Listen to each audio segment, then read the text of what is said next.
कितने बलिदान देना है। श्रद्धा जानी आई जो जनता तय करेगी। कमजोर करने के लिए पब्लिसिटी प्राइम मिनिस्टर हमला करने का प्रयास, व्यापार बंद हो गया, धागा लगाएंगे। बीजेपी विरोधिता करा माने তিনি एंटी नेशनल।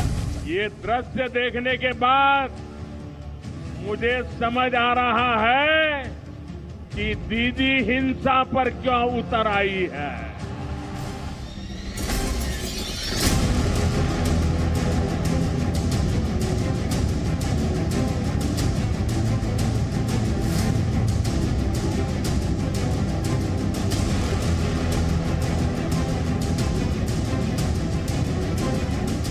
नमस्कार, आदाब। भाई वर्सेस भाई में आपका स्वागत है, इस्तकबाल है। इलेक्शंस, चुनाव 2019 को लेकर हम दोनों भाई हमारी भारत यात्रा पर निकले हैं। पिछले महीने यानी जनवरी में हम दोनों भाई उत्तर प्रदेश में थे। वहां की आवाम ने हमें क्या बताया, ये हमने आपको बताया। और आज हम हरियाणा में हैं। यहाँ की आवाम के साथ भी हम चर्चा करेंगे और उनकी बात भी हम आप तक पहुंचाएंगे।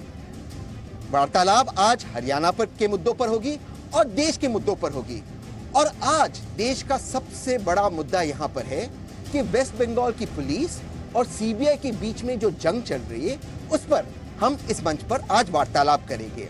तो आज इस बहस में हमारे साथ कौन शिरकत करेंगे, उसका परिचय हमें हमारे छोटे भाई शहजाद पूनावाला देंगे। और बात हम लोग गुरुग्राम की भी करेंगे कि गुरुग्राम में कौन बनेगा प्रधान, क्योंकि हम जब भी जाते हैं, कहीं पर भी जाते हैं, तो भाइयों की भारत यात्रा देश के राष्ट्रीय मुद्दों पर भी जांच पड़ताल करती है और देश के विभिन्न इलाकों से लोकल मुद्दे क्या निकल के आ रहे हैं, उस पर भी हमारी गहरी निगाहें होती है। पर आज हमारे साथ है अरविंद भारद्वाज जी, जो जन नायक जनता पार्टी के प्रतिनिधि हैं। हमारे साथ है सूरजपाल अमू जी, जो भारतीय जनता पार्टी के नेता है। हमारे साथ सुखबीर तंवर जी है, जो INLD के नेता है। और सुभाष चौधरी जी, जो राजनीतिक विश्लेषक है। आप सभी लोगों का भाई वर्सेस भाई में स्वागत है और आप देश की जनता का भी, आपका भी स्वागत है। आपका भी स्वागत है। और इसी के साथ हमारा ट्विटर पोल का सवाल भी आज लाइव हो गया। क्या है वो?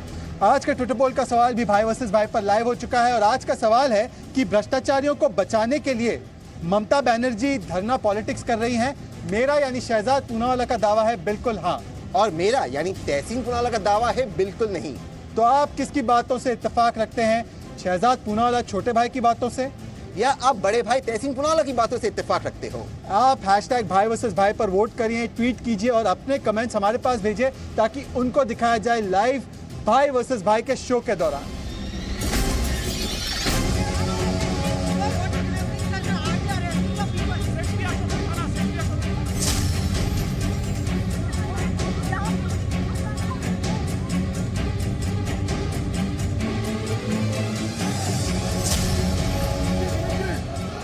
अरे दीदी, अगर कुछ गलत किया नहीं है तो इतना डरने की भी जरूरत क्या है? अरे किस बात का डर लग रहा है रे?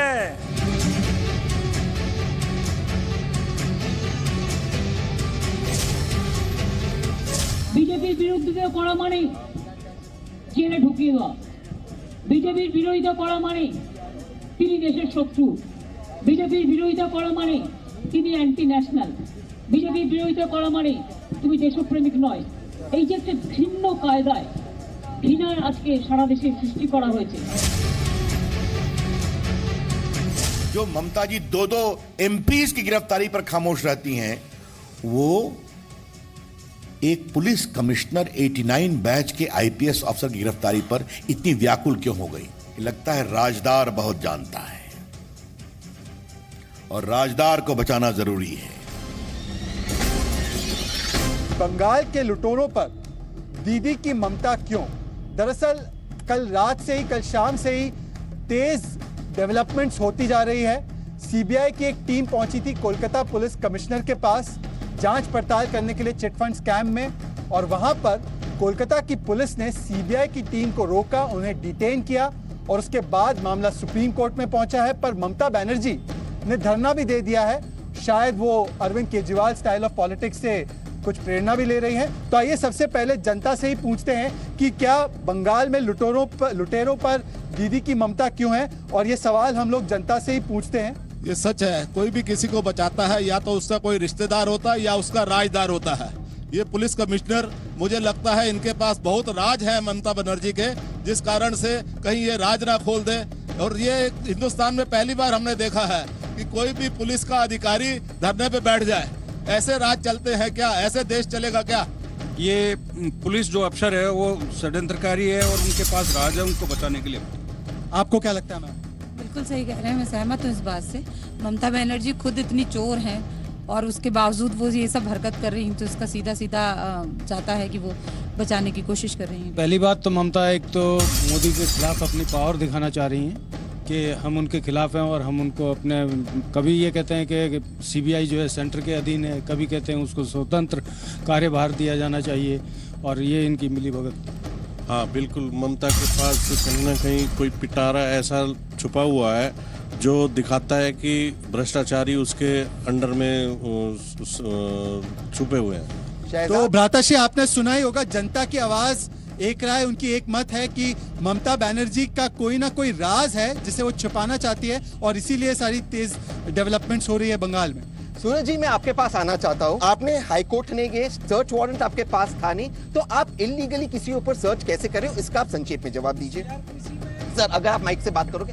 मैं आपसे कह रहा हूँ कि सुप्रीम कोर्ट के निर्णय के अनुसार ही, क्योंकि सुप्रीम कोर्ट में जाने वाले भी यही लोग थे, ये कांग्रेस के राहुल गांधी थे और उनके सहयोगी थे, परंतु जब सीबीआई ने सुप्रीम कोर्ट के कहे अनुसार, आदेश अनुसार जब कार्रवाई की और 3 बार राजीव कुमार जो कमिश्नर ऑफ पुलिस है वहाँ के, उनको कॉल किया, वो उसके बावजूद भी वहाँ नहीं आए, तो मुझे लगता है कि उनका लोकतंत्र के अंदर विश्वास नहीं है। और सीबीआई ने जो काम किया उनको करने देना चाहिए था, और जो कल से नौटंकी ममता बनर्जी वहाँ कर रही हैं, ये देश के और प्रदेश के मुख्यमंत्री को शोभा नहीं देता। मुझे लगता है ममता जी को कहीं ना कहीं तो अपनी सद्बुद्धि का प्रयोग करना चाहिए। मैं सुखबीर तंवर जी आईएनएलडी के नेता है, हालांकि ये हरियाणा से जुड़ा हुआ मामला तो नहीं है, पर आप लोग तो महागठबंधन में सब साथ में शामिल होना चाहते हो, तो क्या ममता बनर्जी दरअसल अपनी दीदीगिरी से भ्रष्टाचारियों को और लुटेरों को बचाना चाहती है?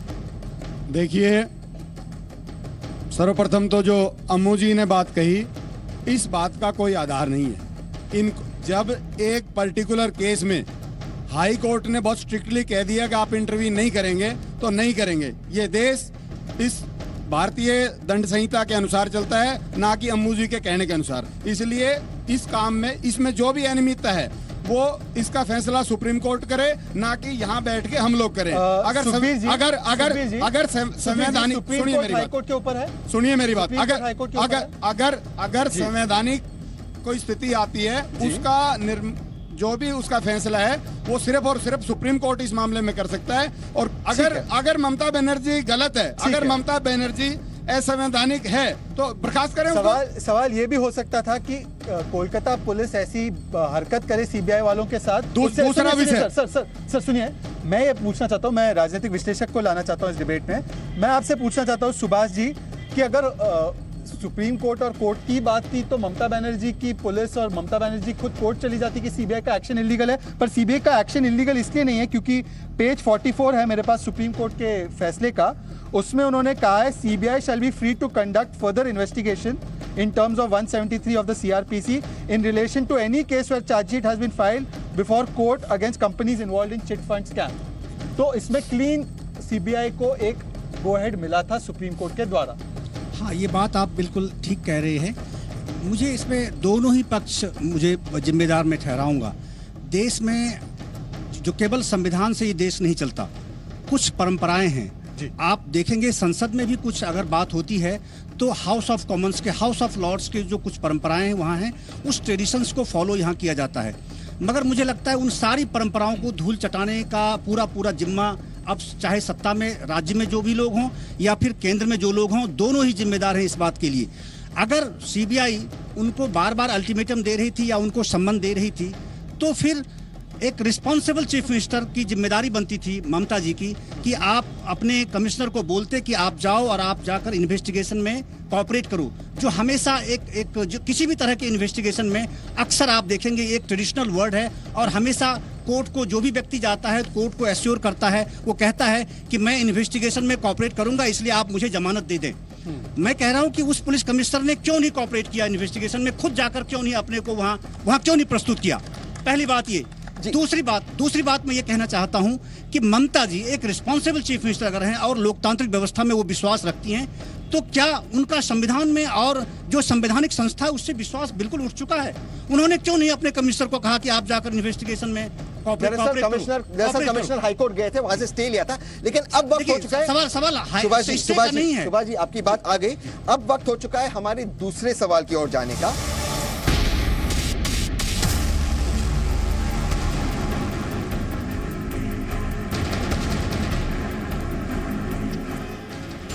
धरने पर क्यों बैठी है?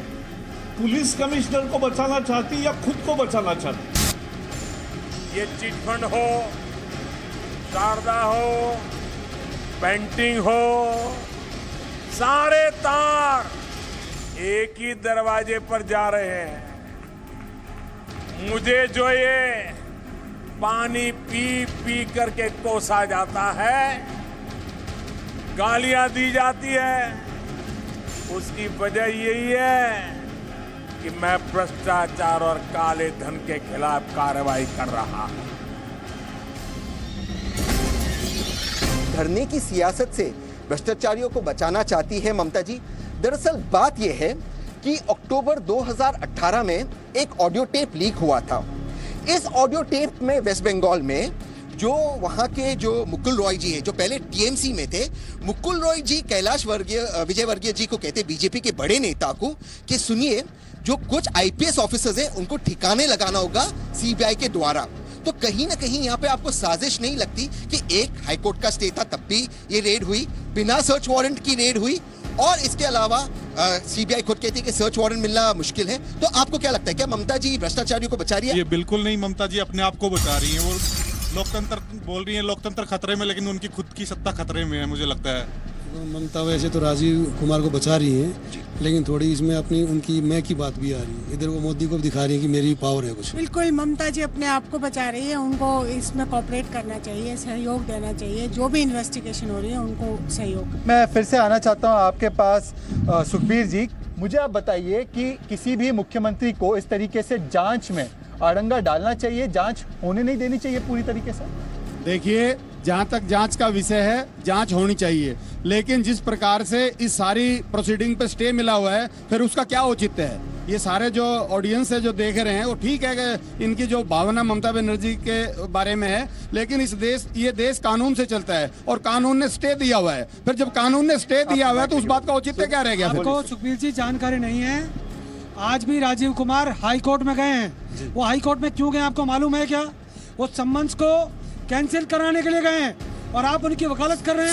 सम्मन कैंसिल कराना अलग बात है। सर्च वारंट नहीं मिला है, सर्च वारंट नहीं मिला है। आप मेरे से ज्यादा नहीं जानते हैं, आप मेरे से ज्यादा जानते नहीं है। सम्मान कैंसिल करना अलग विषय है, सम्मान कैंसिल करना बिल्कुल अलग विषय है और सर्च वारंट बिल्कुल अलग विषय है।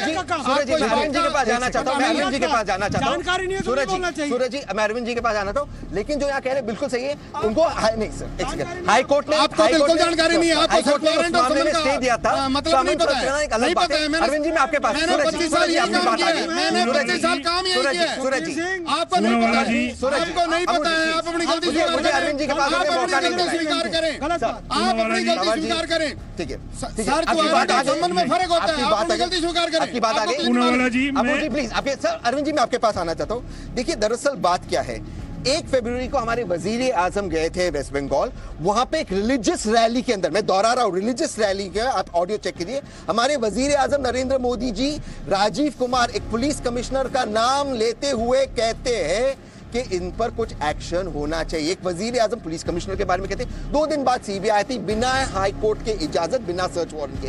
क्या एक वजीर आजम को शोभा देता है इस तरह के एक ब्यूरोक्रेट को टारगेट करना, जो एक व्यक्ति एक चेयर पे बैठा है? पूनावाला जी, सबसे बड़े दुर्भाग्य की बात यही है कि आज इस देश में, ये देश जो चल रहा है वो संविधान से नहीं, वो हमारी परंपराओं से या हमारी अपने जो पॉलिटिकल एजेंडेज हैं उसके हिसाब से चल रहा है। मैं ये नहीं कहता कि भ्रष्टाचारी को बचाना चाहिए, किसी के लिए भी। अगर वो दोषी हैं तो उन्हें सजा होनी चाहिए, चाहे वो पुलिस कमिश्नर हो, मुख्यमंत्री हो या कोई और भी, कितना ही बड़ा कोई नेता या अधिकारी क्यों ना हो। परंतु जिस तरह से कार्रवाई की, वो जरूर सस्पेक्ट पैदा करती है, वो कहीं ना कहीं संदेह पैदा करती है कि आपने बिना वारंट लिए आप वहां पर पहुंच गए। सरकार को जो सीबीआई है उन्हें वारंट लेना चाहिए था और तब सर्च वारंट के साथ उनकी इंक्वायरी करनी चाहिए थी, जांच करनी चाहिए। देखिए, जहां तक सवाल है, मैं राजनीतिक विश्लेषक के पास आना चाहता हूं, मैं उनको सवाल पूछना चाहता हूं। मुझे एक बात बताइए, कौन से लोकतंत्र में आज तक 70 साल के इतिहास में आपने देखा है कि एक पुलिस ऑफिसर धरने पर बैठता? मैं मान सकता हूं कि चलिए सीबीआई का गलत इस्तेमाल भी हो रहा है, क्या एक पुलिस अफसर को धरने पे बैठने का शय देना क्या एक मुख्यमंत्री के लिए सही है, हाँ या ना? देखिए, एक तो सर्विस रूल के बिल्कुल ही खिलाफ है। तो परंपरा चाहे कुछ भी रहे इस देश में, सर्विस रूल, जिस सर्विस रूल के तहत वो आज इस देश में सर्व कर रहे हैं या पश्चिम बंगाल में एज ए पुलिस कमिश्नर वो काम कर रहे हैं, सर्वथा गलत है, नहीं जाना चाहिए था। दूसरा, वहाँ के चीफ मिनिस्टर ने अपने साथ उनको बिठाकर जिस तरह से धरना में उनको अपने साथ एसोसिएट किया, ये बिल्कुल ही अजीब सी स्थिति है। मुझे लगता है कुल मिलाकर अगर आप नटशेल में पूछें तो ये एक संवैधानिक संकट है जो पूरी तरह से आज तक के 70 साल की राजनीति से बिल्कुल ही अलग है। आज तक शायद किसी ने नहीं देखा, हमसे पहले के उम्र के लोगों ने और हमसे बाद वाले आज जो यंग लोग हैं जो देख रहे हैं, वो किस प्रकार की संवैधानिक स्थिति को देख रहे हैं। आखिर ये किस प्रकार का कोऑर्डिनेशन है। एक बात आपने कही तहसीन जी, आपने बात बिल्कुल माकूल उठाई, मैं इस बात में आपसे सहमत हूँ कि एक देश के प्रधानमंत्री को कम से कम शाब्दिक रूप पर अपनी सीमाओं को क्रॉस नहीं करना चाहिए। आपका मतलब है, बहुत ग्रेसफुल, मतलब है नहीं ग्रेसफुल। आपने एक रैली में नहीं, आपने एक रैली में प्रधानमंत्री के रूप में आपने रैली में कमिश्नर का नाम लिया। अगर बहुत छोटा ऑफिसर है, बहुत छोटा ऑफिसर है, बहुत छोटा ऑफिसर है। प्रधानमंत्री जी समझिए, आप प्रधानमंत्री जी जज नहीं है, आप प्रधानमंत्री जी किसी इस देश की गरिमा को आप नहीं समझ रहे हैं। अरविंद जी, मैं पद की गरिमा की बात कर रहा हूँ और इस देश की जनता। ठीक है, हम लोगों को अगले सवाल की ओर चलना है। सुभाष जी, नहीं, प्रधानमंत्री के रूप में आप जिस तरह से इन्वेस्टिगेटिव अथॉरिटी, सुभाष जी आपकी बात आ गई। सुभाष जी, सुभाष जी, मगर आप रैली में इस तरह की बात करते हैं, पुलिस कमिश्नर का नाम लेकर, एक छोटा ऑफिसर प्राइम मिनिस्टर के सामने, उसकी क्या औकात आपके सामने, मगर फिर भी आप उसके सामने नाम लेते हैं। सुभाष जी, आपसे मैं दरख्वास्त करता हूँ, बातें छोटी-छोटी रखेंगे, 30-30 सेकंड में रखेंगे। ये भाषण का मंच नहीं है, यहाँ पे अपनी बात सटीक तरीके से कहनी है क्योंकि हमें बहुत सारे सवाल कवर करने हैं।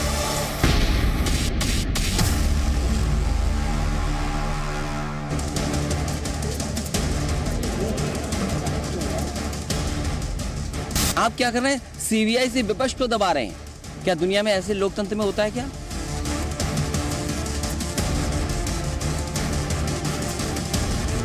ममता जी के पीछे सारे विरोधी पक्ष के दल के नेता खड़े हैं और हम जमहूरियत का, लोकतंत्र का, संविधान का इस तरह से हत्या होते नहीं देखेंगे। भ्रष्टाचारियों के लिए, भ्रष्टाचारियों के खिलाफ क्या ममता का महागठबंधन बन रहा है? क्या ये सवाल इसलिए पूछा जा रहा है क्योंकि देखिए, तुरंत ये जो घटनाक्रम हुई है उसके बाद अगर आप गौर फरमाएंगे तो जो भी महागठबंधन के नेता है, जो भी ममता बनर्जी के साथ आने वाले हैं, ओमर अब्दुल्ला से लेकर टीडीपी, अरविंद केजरीवाल, ये तमाम पार्टियां जो है एक स्वर में निशाना कर रही है मोदी के खिलाफ। तो इससे प्रतीत हो रहा है कि भ्रष्टाचार और मोदी हटाओ के लिए ममता जी का महागठबंधन बनता सफल हो गया। भ्रष्टाचार के लिए कोई भी जिम्मेवार हो, उसके लिए संवैधानिक पद पे रहते हुए कोई भी एजेंसी जांच करे तो उसको कर देनी चाहिए, उसको परमिशन होगी।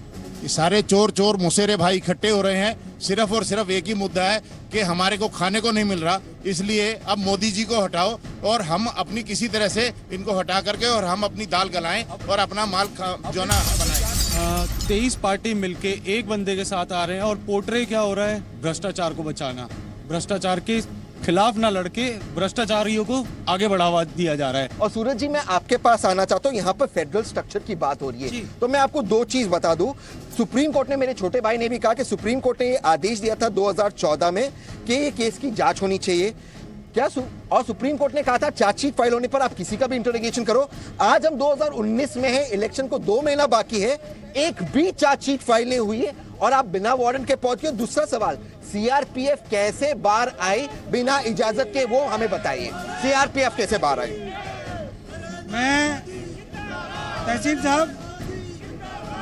साहब मैं एक बात करना चाहता हूं कि 2014 के अंदर राहुल गांधी ने एक ट्वीट किया जी कि जो शारदा नारदा घोटाला है जी उसकी जांच होनी चाहिए जी। उनके ट्वीट को उस समय 2014 में जो उन्होंने बोला उसके बाद राहुल गांधी भूल गए। कल रात को वो ममता बनर्जी का समर्थन कर रहे हैं। दूसरा समर्थन वाला करने वाला संक्षेप चाहता हूँ, हस्तक्षेप चाहता हूँ। मोदी जी ने 2013 में ट्वीट किया था Mamata Didi fights with Delhi for West Bengal, तो मोदी जी उस वक्त ममता जी के साइड में थे। बहरहाल मैं सवाल इस पे आ रहा हूँ कि सीआरपीएफ बाहर कैसी आई बिना इजाजत के? मैं आपसे कह रहा हूँ, अगर ममता की सपोर्ट के अंदर तेजस्वी यादव, अखिलेश जी और राहुल गांधी जैसे लोग, शरद पवार जैसे लोग, और कहाँ का ईंट कहीं का रोड़ा, भानुमति ने कुंडवा जोड़ा, फारूक अब्दुल्ला जैसे लोग आ रहे हैं, इन लोगों को क्यों आवश्यकता पड़ी? आज तो ये इनेलो के जो मेरे मित्र बैठे प्रवक्ता, ये क्योंकि इन लोगों के सबके लोग रिश्तेदार सब जेल में, इन लोगों को अपनी बचाने की पड़ी है। ये देश के प्रधानमंत्री के पीछे पड़े हुए हैं। देश के प्रधानमंत्री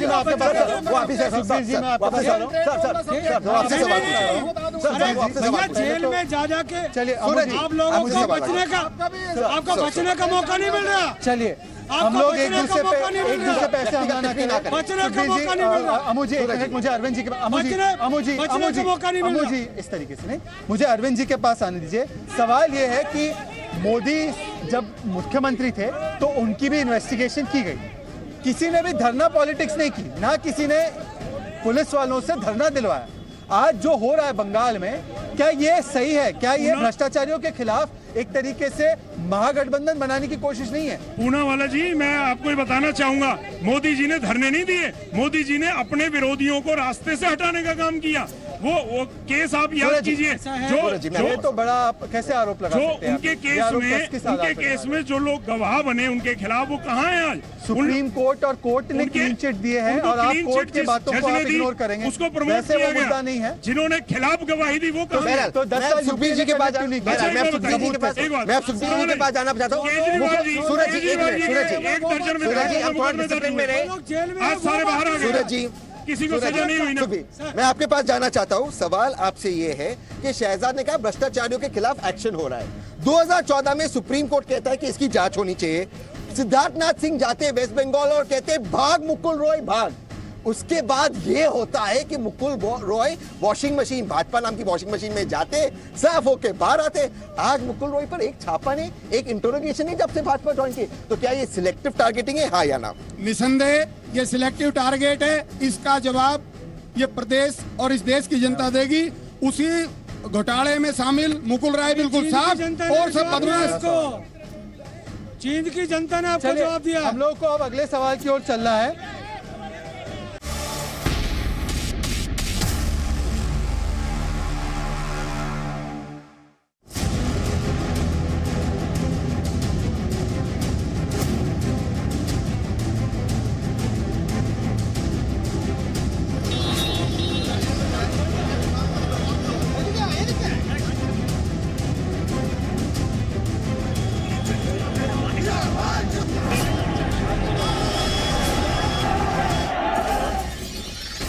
चाहता हूं यही सवाल लेकर कि क्या इस पूरे मामले पर ममता बनर्जी पर और उनके भ्रष्टाचार पर दोहरा रवैया है क्या कांग्रेस पार्टी का?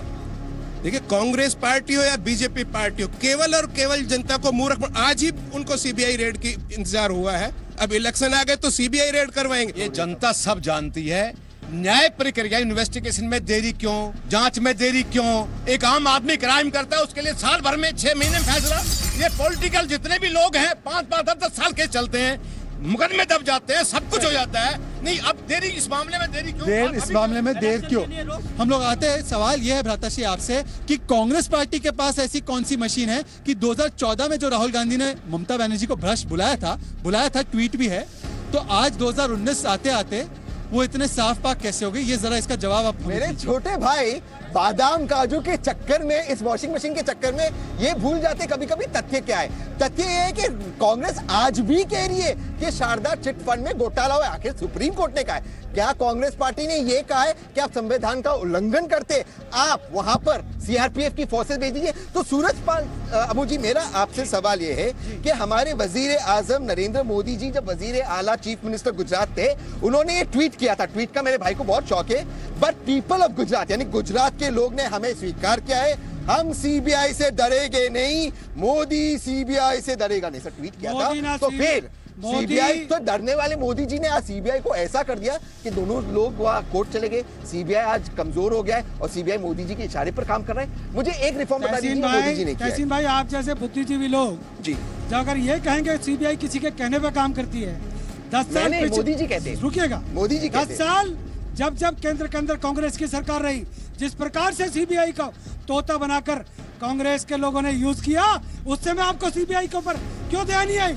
उस समय आप लोगों ने प्रयोग किया, दुरुपयोग किया। आज अगर देश का प्रधानमंत्री जो जनता ने चुना, आज अगर वो किसी के ऊपर कार्रवाई कराना चाहता है तो आपको तकलीफ होगी। ठीक है मुझे अभी क्या हो रही है? ठीक है मुझे अरविंद जी, सवाल बड़ा सटीक है। राहुल गांधी का आज का ट्वीट है, I extend my support to Mamata Didi on the show of unity and hope we send out a powerful message. मतलब हम आपके साथ खड़े हैं। और यही राहुल गांधी का मैं आपको बयान सुनाना चाहता हूँ। सरकार की जिम्मेदारी है आपको एजुकेशन दे, हेल्थ दे, एम्प्लॉयमेंट दे। ममता बनर्जी ने सारी चीज़ें ले ली क्योंकि उन्होंने आपकी सेविंग्स ले ली है। चिट फंड स्कैम का वो हवाला दे रहे थे। If there is corruption, if they are against corruption, Sonia Gandhi कह रही है अगर ये भ्रष्टाचार के खिलाफ है ममता बनर्जी, तो चिट फंड स्कैम पे क्यों कार्रवाई नहीं की? ममता बनर्जी को एक तरीके से कटघरे में खड़ा कर रहे थे 2014 में। 2019 आते आते ऐसी क्या परिस्थितियां पैदा हो गई कि आज आपके लिए वो पाक साफ, आपके लिए एक तरीके से सेंट ममता बनर्जी बन चुकी है? पूनावाला जी, यही दुर्भाग्य है इस देश का, चाहे कांग्रेस की बात हो या बीजेपी की। जो भी आज इनके साथ खड़ा है वो पाक साफ है, पवित्र है, और जो इनसे अलग है वो बुरा है, भ्रष्टाचारी है, बेईमान है, वो देशद्रोही है। आप देख लीजिए महबूबा मुफ्ती जी, जिन्हें आतंकवादियों की समर्थक बताया जाता था, अलगाववादियों की हितैषी बताया जाता था, उन्हीं से बीजेपी ने अलायंस किया। नीतीश कुमार जी में 100 कमियां थी, बीजेपी ने अलायंस किया। अरविंद जी, आपने पीडीपी का क्योंकि जिक्र किया, पीडीपी के साथ राष्ट्रीय हित में गठबंधन तोड़ा गया। क्या ममता बनर्जी के साथ भ्रष्टाचार के मामले पर गठबंधन मुझे एक बात बताइए, एक सेकंड लूंगा मुझे कैसा है, मुझे एक बात बताइए, लेफ्ट के साथ ये चुनाव लड़ते, कांग्रेस वाले लेफ्ट के साथ चुनाव लड़ते हैं पर खड़े हो जाते हैं ममता बनर्जी के साथ, और लेफ्ट वाले तो कहते हैं कि भ्रष्टाचार हुआ है। सर ये मोदी नाम का डर, एक ही थाली के चट्टे मोदी नाम का डर ये है कि चाहे वो जेजेपी हो, चाहे वो इनेलो हो, कांग्रेस हो, मुलायम हो या लालू प्रसाद यादव हो, इन लोगों को मालूम है ये किसी को बख्शेगा नहीं। इसका नाम नरेंद्र मोदी है। और मैं आज जो बख्श तो दिया, जो मेरे दोस्त हुड्डा साहब को बख्श तो दिया, हुड्डा साहब को बख्श रखा आप लोगों ने, उनके घर में सीबीआई भूपेंद्र सिंह हुड्डा जी को बख्श रखा। 4 दिन पहले सीबीआई ने सेटिंग हो गई भाई, सेटिंग। सर सूरज जी आपकी बात आ गई, आपकी के पास जाना, तो एक सेकंड में मैं वापस आऊंगा। सूरज जी मैं आपके पास आऊंगा, आपको पूरा मौका दिया गया, यहाँ पे और भी मेहमान हैं। सूरज जी यहाँ पे और भी मेहमान हैं। मैं समझ जी आपके पास, सर आपके पास भी आऊंगा। मेरे पास एक लिस्ट है। सवाल ये है आज, क्या कांग्रेस ने यू टर्न लिया? ये सवाल है संक्षेप में। कांग्रेस कह रही आज भी भ्रष्टाचार है, लेकिन एजेंसीज का दुरुपयोग नहीं होना चाहिए। अब मैं आपको लिस्ट पढ़ाता हूँ। चंद्रबाबू नायडू ने समर्थन वापस ले लिया, उनके बेटे पर केस, उनकी वाइफ पर केस, लालू जी पर केस मोदी जी ने किया, मायावती जी पे 2010-11 का केस में अब छापे हो रहे, अखिलेश यादव जी पे ऐसी बात है कि केस होने वाली है। तो ये सारे जो केसेस है अचानक चुनाव के 20 दिन, 1 महीने, 2 महीने पहले कैसे आ रहे, ये सवाल है। देखिए, भारतीय जनता पार्टी सीबीआई का दुरुपयोग करके अपने विपक्षी दलों को ठिकाने लगाना चाहता है, इसके अलावा और कोई बात नहीं है। आज सीबीआई वर्सेस सीबीआई सारे देश ने देखा है। सुखबीर जी, आज सुप्रीम एक हस्तक्षेप। यहाँ पे खड़े अरविंद जी कह रहे हैं कि कोई कार्रवाई नहीं की, भूपेंद्र हुड्डा पे सेटिंग हो गई। आप कह रहे हैं सीबीआई का दुरुपयोग है। अभी तय कर लीजिए कि क्या किया। जिस प्रकार से अभी जो लिस्ट इन्होंने पढ़ी है, उस लिस्ट के मुताबिक ये सिद्ध होता है कि आज सीबीआई का दुरुपयोग भारतीय जनता पार्टी की सरकार कर रही है अपने विरोधियों को ठिकाने लगाने के लिए। हुड्डा से तो सेटिंग हो गई ना, मैं ये तो आप कह रहे हो तो यहाँ पे एक बहुत देखिए, आप सुनिए,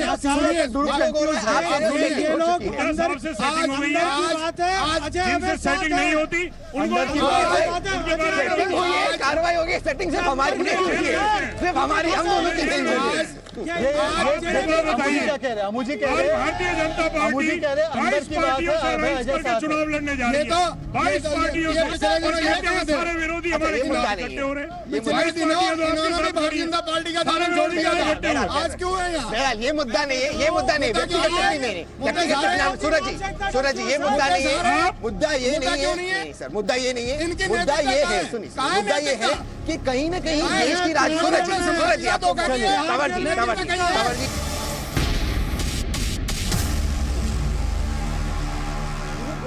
एक्चुअल में अब प्रधान कौन बनेगा, ये एक सवाल उठते आता है। ये सवाल इसलिए उठते आता है कि 2014 का चुनाव कोई आम चुनाव नहीं था, ये एक सुनामी थी, मोदी जी की सुनामी थी।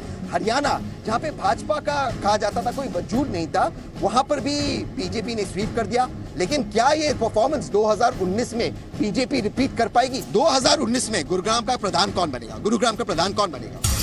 ये तो पता नहीं, मगर प्रधानमंत्री मोदी बनेगा जी। प्रधानमंत्री मोदी बनेंगे। छोटे भाई के चेहरे पर मुस्कुराहट आ गई है। आपसे पूछ लेते हैं 2019 में कौन बनेगा गुरुग्राम का प्रधान? हमें तो हरियाणा का मुख्यमंत्री दुष्यंत चौटाला जी बनेंगे, हमें तो उसको।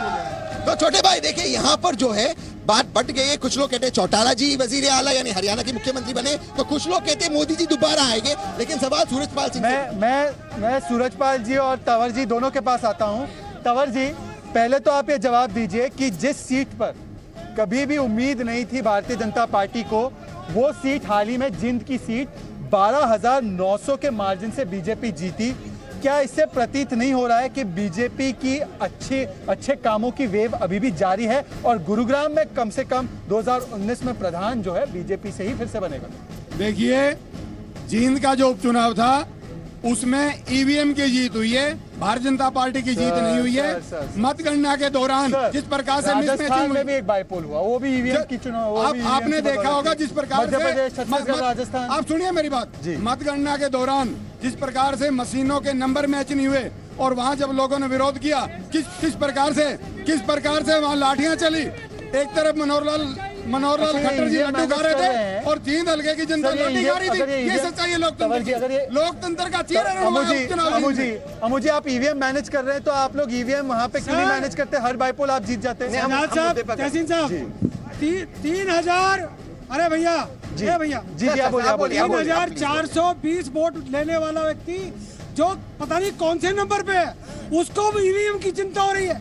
क्या जींद की जनता पे लाठी चार्ज नहीं हुआ? क्या जींद की जनता पे लाठी चार्ज नहीं हुआ? क्या जींद में लाठी चार्ज नहीं हुआ?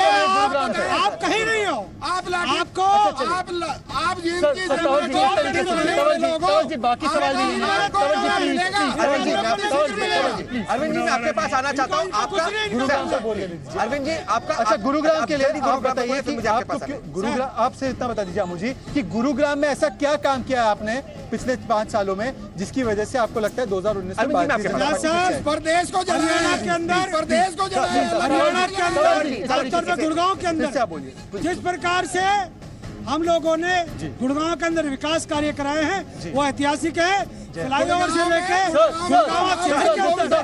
करोड़ों अरबों रुपए के काम हुए। मुझे जितनी बार आप इंटरप्ट करेंगे मैं उनको 30 सेकंड दूंगा। सर 30 सेकंड लेके गुरुग्राम के लिए क्या हुआ? गुड़गांव का 30 सेकंड में आप बताइए गुरुग्राम के लिए क्या हुआ? गुड़गांव के अंदर जिस प्रकार से एमसीजी ने और नेशनल हाईवे अथॉरिटी ने जिस प्रकार से डेवलपमेंट किया, मैं समझता हूँ ऐतिहासिक कार्य। हजारों करोड़ों के काम गुड़गांव के अंदर हुए हैं और मैं माननीय मनोहर लाल मुख्यमंत्री का आभार प्रकट करना चाहता हूँ कि उन्होंने गुड़गांव को चमकाया। ठीक है अरविंद जी मैं आपके पास आना चाहता हूँ। आप मुझे बताइए कि गुरुग्राम में से क्या काम नहीं है, गुरुग्राम पीछे क्यों है और आपकी नई पार्टी क्यों जीतेगी गुरुग्राम, ये हमें बताइए। आपको 30 सेकंड का नॉन स्टॉप मौका। पूनावाला जी सबसे बड़ी बात यह है 50 दिन के अंदर बनी हुई पार्टी ने, दुष्यंत चौटाला जी ने एक तो 125 साल पुरानी पार्टी और एक 25 साल पुरानी पार्टी, दो को खत्म कर दिया। तीसरी जो एक बीजेपी बची अगले चुनाव में इसे भी लपेट देंगे। सबसे बड़ी बात गुड़गांव की जो विकास की कहते हैं, गुड़गांव में मदर यूनिट की एक बहुत बड़ी मांग थी, चाहे वो गुड़गांव हो या फरीदाबाद। बीजेपी ने वादा भी किया था, एक भी मदर यूनिट ये नहीं लाए। हजारों करोड़ रुपए इन्होंने हरियाणा हैपनिंग के नाम पे कि हम उद्योग ला रहे हैं, इन्वेस्टमेंट ला रहे हैं, इन्होंने खर्च कर दिए। एक भी मदर यूनिट अगर ये हरियाणा तो जवाब दे।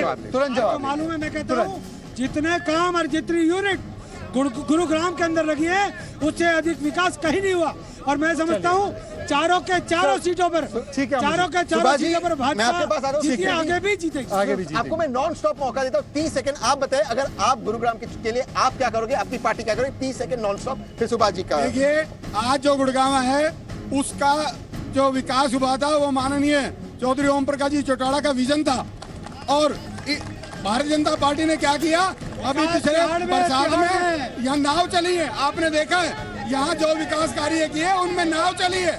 इनका कोई, इन्होंने सिवाय गुड़गांव को बर्बाद करने के और कोई काम नहीं किया। कोई काम नहीं किया। तंवर जी, मैं आखिरी कमेंट लेना चाहता हूँ सुभाष जी आपसे। सुभाष जी, भारतीय जनता पार्टी को यहाँ पे जो असेंबली सीट्स है, 6 असेंबली सीट्स में इन्होंने जीत भी हासिल की। कहीं ना कहीं जनता ये मानती है, स्वीकारती है, बाईपोल में भी जो जीत हासिल हुई है, कि बीजेपी काम कर रही है। क्या आपको लगता है एक राजनीतिक विश्लेषक होने की हैसियत से कि 2019 के लिए भारतीय जनता पार्टी ने इतना काम किया है कि फिर से गुरुग्राम का प्रधान बीजेपी से ही होगा? और राव इंद्रजीत सिंह बहुत पॉपुलर है यहाँ। हाँ, देखिए, जहाँ तक गुरुग्राम की बात है, गुरुग्राम में राव इंद्रजीत का कोई विकल्प नहीं है। मैं उनके शख्सियत की बात करता हूँ। पार्टी चाहे वो कांग्रेस से थे या बीजेपी, बिल्कुल उनका विकल्प नहीं है। और दूसरी बात यह है कि हाल के वर्षों में ये बात बिल्कुल स्वीकार करने वाली बात है कि हाल के वर्षों में गुरुग्राम के नक्शे में काफी परिवर्तन आया है, इंफ्रास्ट्रक्चर वाइज अगर आप देखेंगे तो। लेकिन सवाल ये भी है कि जिस व्यक्ति को आप दोबारा दोहराने की बात आप कह रहे हैं, जो केंद्रीय मंत्री हैं वर्तमान में और यहाँ के सांसद हैं, वो लगातार पिछले 3-3.5 वर्षों में, 4 वर्षों में लगातार उनके सीरीज ऑफ कंप्लेंट्स हैं against the state government, present state government. उनको एड्रेस करने की बातें, एड्रेस करने की जरूरत है उनको। और अगर वो एड्रेस कर, जैसे कि अभी एम्स की घोषणा हो गई है, तो उसी तरीके से कुछ और उनके कंप्लेंट्स हैं जीएमडीए के कंडक्ट को लेकर, उनके वर्किंग स्टाइल को लेकर के, उनकी फंक्शनिंग पोजीशन को लेकर के बहुत सारी ऐसी स्थितियां हैं। तब जाकर स्थिति अच्छी हो सकती है भारतीय जनता पार्टी और रूलिंग सरकार के लिए।